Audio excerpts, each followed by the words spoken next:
Peace and love, beautiful souls.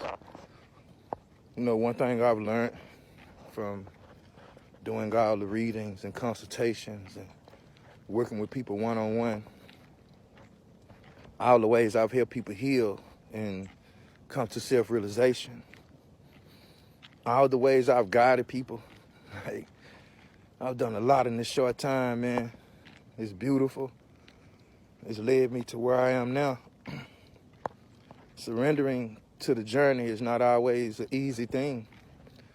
Getting out of your mind and falling into your heart is not an easy thing.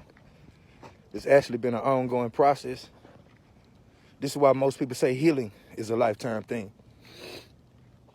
Why I say healing is a lifetime thing, or not a lifetime thing, I would say, is because healing has a destination. Like I always say, it's taking you to wholeness. Once you show up in a whole and a healed state, what that simply means is you show up in an aware state. That's what that means.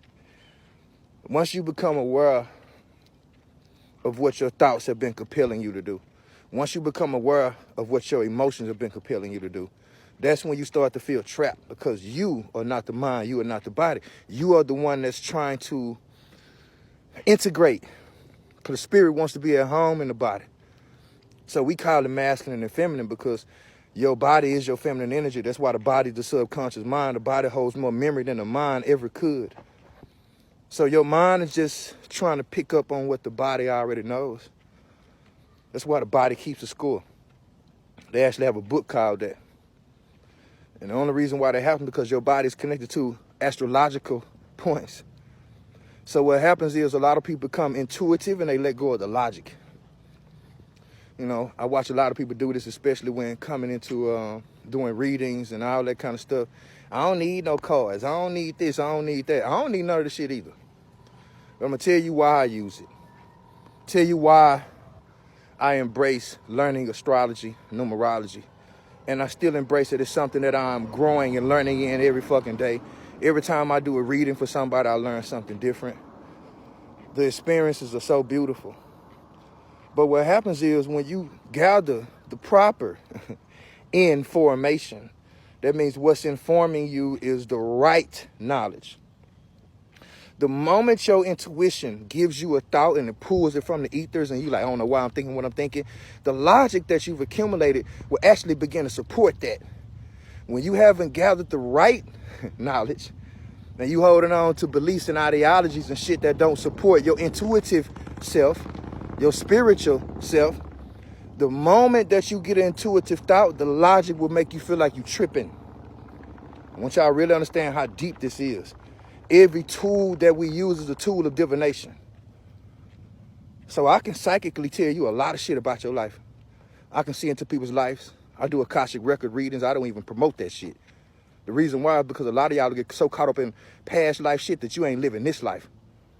That's why I don't prescribe to blackness and all that type of shit, because I'm so busy being me. All that other shit is really not even in my realm of thinking.